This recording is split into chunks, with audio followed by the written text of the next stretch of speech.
This is big news today out of Cleveland, where investigators confirmed that a nationwide manhunt is over, saying Steve Stevens shot and killed himself as Pennsylvania State Police closed in on him this morning in Erie County. But many questions remain about the tragic murder of a 74-year-old grandfather this weekend by the hands of this man that you're seeing on the screen here.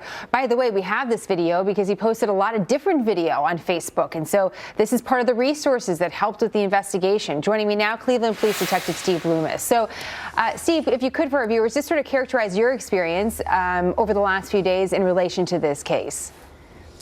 Well, my job in Cleveland is to monitor the activities of our detectives and police officers out there. And in this case, we actually participated in huge manpower effort in the city of Cleveland and outside the city of Cleveland with our federal, state, and other local partners. So, how would you compare that to other investigations that you've been a part of and have witnessed?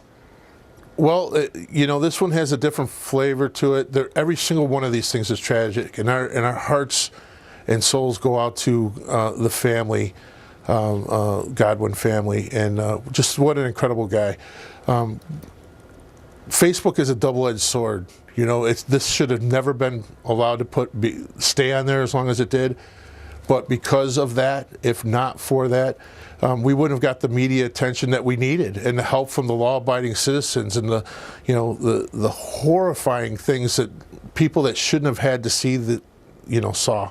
Right. So I don't know what the answer is to that. We absolutely have to partner with the law-abiding citizens out here, and if it was not for them and their efforts, and identifying, giving us hundreds, literally hundreds and hundreds of leads across the country. Police departments across the country were following up on leads to find this suspect. You know, it's such an interesting point. I just want to show our viewers, you know, if you have Facebook, maybe some of our viewers don't, or you have other social media, if you could come back live to us on TV now, whenever you guys can. It's a very simple button. You're just pressing, hey, I want to post, like, this is what I'm doing. I'm hosting a show. If you can put Steve back on too, that would be great. I'm hosting a show. This is what I'm doing. I'm going to push here, live video. Push the button. Then I would be live. I'm not doing that because we're not supposed to broadcast live from we're on set. We're already doing it, Steve. So it is very, very easy to do. But you point out that it could be good or bad in trying to solve these crimes. I'm concerned about the risk that other criminals look at this and think, this is the way I'm going to get famous. I mean, this is it. Sure. We've seen these incidents before. We've seen beatings. We've seen rapes. We've seen murders now. I mean, so what are some of the answers here? Yeah, I'm not condoning at all the things that we're seeing on here. But it is something that needs to be addressed. This social media is crazy. You can get a crazy amount of it. You know, the first 9 calls that we got in the city of Cleveland 911 dispatch system, my daughter's a dispatcher up there, first 9 calls that we got for out-of-state citizens that said that they saw this, you know, before we got the first local call about the shooting. So first again, saw the video, Steve, is that what you're saying, that first were like, hey, there's something that happened online, you guys need to see this? Yes, ma'am. Wow. They were calling the 911 dispatchers in Cleveland and from out of state saying, hey, there's a guy running around shooting people on Facebook in Cleveland. So that's a horrifying thought. It's horrifying. The problem is that people that don't see these things and the police officers deal with this type of tragedy every single day in this country, every single day. Most people don't. Most people have blinders on as to what's really going on out here and the violence.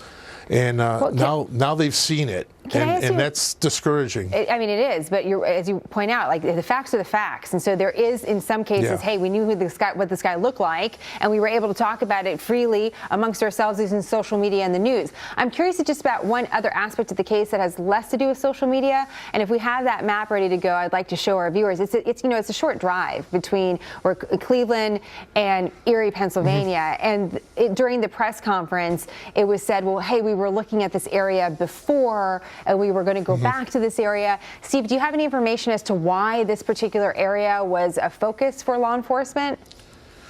Well, we did very early on get a ping. We pinged his phone out there, and then that went away. That was very early on in the investigation. I don't know what led the federal resources to that area, but if you look at his Facebook post when he was driving in the car, he mentioned Presque Isle. He mentioned casinos. He mentioned a gambling problem, you know, which are all things he was familiar with that area. We know for sure because of the casino out there. So I don't know any of the intricacies of, you know, what led them out there at this point, but it seems like from what we understand, it was, you know, street cops, state troopers in Pennsylvania that ended up finding them. So I don't mean to cut you off, but apparently from a tip too, from a citizen. So some good teamwork. Well, the billboards.